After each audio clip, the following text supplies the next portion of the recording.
பல குடும்பங்கள் இந்த குருவி கூட்டம் கலைச்சா குருவி எப்படி பறந்து போகும்? குஞ்சை விட்டுட்டு பறந்து போகும். ஏன்னா குஞ்சு விழுந்து சாகிறத அந்த தாய் குருவி பார்க்கும், தாய் பறவை பார்க்கும். அதே நிலைமை தான்.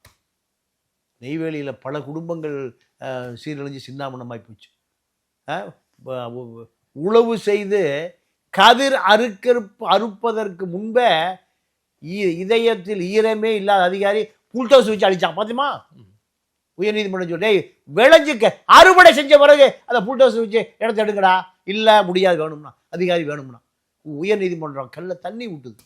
அப்போ இப்படி இதயமே இல்லாத மனிதர்களால் இந்த பரந்தூர் விவசாய குடும்பம் சின்ன பின்னம் ஆக்குவது 900 நாள் போராடிட்டு இருக்காங்க. மூச்சு விடாம விடாமுயற்சி.